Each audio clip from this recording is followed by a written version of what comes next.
Hey guys, and welcome to another episode of Quick Expert Reviews. Today we've got I think one of the biggest launches of the year, the S9 and the S9 Plus Duo. Both handsets. I'm going to start with the unboxing as usual. I'm going to open the S9 first, however the whole review will be based on the S9 Plus, which does have a bit more features. Yes, that's a bit of a trolling. Over the S9. So do bear in mind that these handsets do come with AKG branded headphones, unfortunately not in this review unit. However, everything else is what you do get in a normal retail box. So first of all, let's have a look what's in here. We've got a pin to open the SIM tray and the memory card tray at the same time. We do have a quick start guide by the looks of it. Yes, we do, which briefly explains what is where, how do you use it, how do you put the SIM card, nano SIM card and memory card in, how do you charge the device, and so on, so on. You do get the warranty card, which is 2 years in Europe, and regional lock code, which means that phones bought in EU only work in EU, phones bought in US only work on US, phones bought in Asia only work in Asia. Yep. Pretty fancy, to be honest. That's the phone itself. Let me try and get it out for you.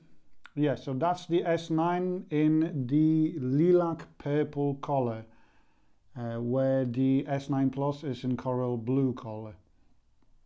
That's the charger, so you do get the adaptive fast charger in the box, which is always a good thing. Then you do get two. Okay, I'm struggling a bit in here. You do get two other adapters. So the first one is Type-C to micro USB if your car charger is micro USB, for example, or you've got a plethora of micro USB cables, you can use that.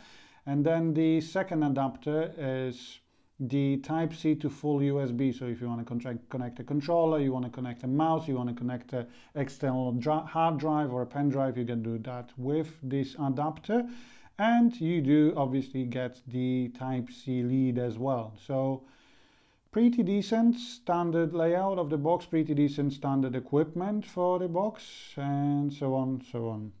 So that's the unboxing done. That's the S9 secured by Knox. So I'm going to show you the color, but like I did say, the full review will be based on the S9 Plus. So that's the lilac purple color. To be honest, even though I'm a male, I'm a guy, I do actually like the color. It looks really nice in my opinion. It's a bit pinkish, but at the same time, I think I'm a bit colorblind. So yeah, SIM tray on top, exactly same layout as on the S9 Plus, which I will cover in a second.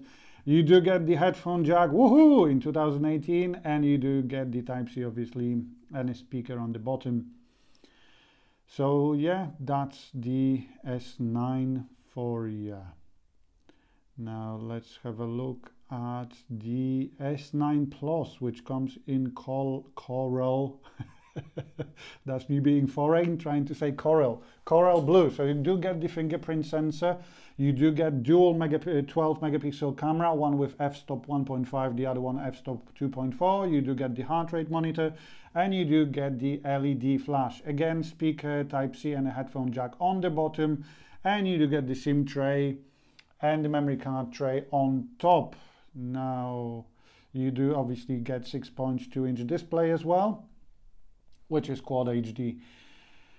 So that's the phone itself. Runs on Android 8.0 out of the box, which I did struggle to find the information on this phone, but yes, it does run on 8.0 out of the box, so that's always nice. Apart from that, let's have a look at what you do get on the handset itself, because it's pretty well equipped, to be honest. I'm gonna do a video about the S9 and S8 Plus differences in a second. Oh, that's strange. Let's get rid of that. But yeah, for now we're gonna focus on the S9 Plus. So what have we got in here? And in here we do have the device maintenance, which obviously tells us that we have 128 gigabytes of storage and 6 gigabytes of RAM where you can obviously expand that memory up to 400 gigs as Samsung says, but yeah, you obviously need a memory card for that. Okay, and we do have the advanced features as well. So one-handed mode, really welcoming comeback, really like using that. Came on the Note series first, if I remember. So yeah, if you slide from the bottom, you can resize the video so it's easier to reach with one finger, but you can also change that to button. So if you tap the home button 3 times, it's more resizes the screen as well. That's the finger sensor gestures. What it means that if you scroll down from the, if you slide your finger over the fingerprint sensor, the notification menu from the top drops down. Quick launch menu, camera, multi-window, which is what Android Nougat brings anyway.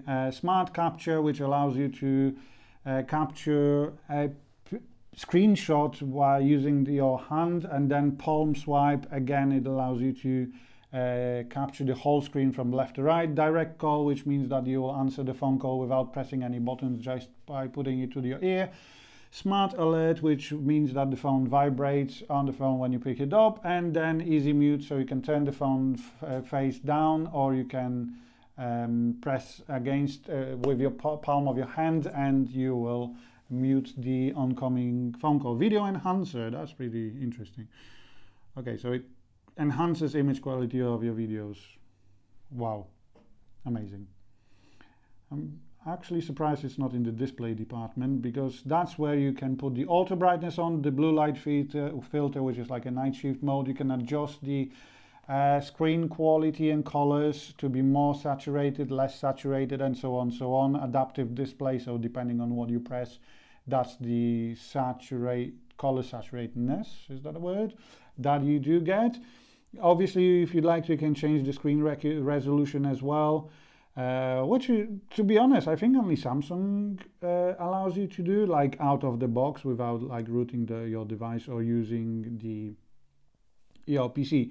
The Edge screen, obviously, the phone is not called Edge anymore, but you do get the Edge functionality on the left and on the right hand side, like on the S8. So nothing major in that department, but yeah.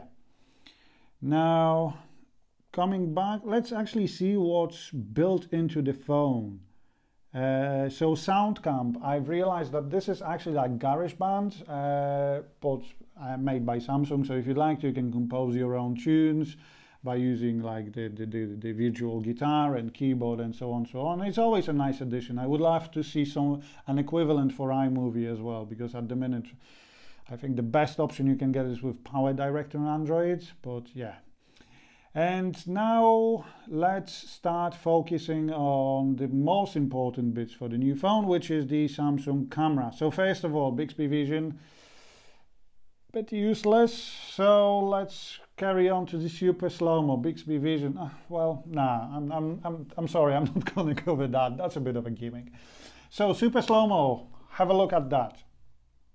I've prepared some samples. Now bear in mind that this is in low light conditions. This is indoors. That's why the image quality is a bit, okay, it's terrible. But yeah, this is what you get at 720p, 960 frames per second at 720p. So not the best. I would suggest using that outside, but yes, it's pretty decent. Then AR emoji, if you're ever gonna use that allows you to scan your head, your face, and you do end up as an emoji, but I would say the 3D Creator from Sony is a bit of a better option.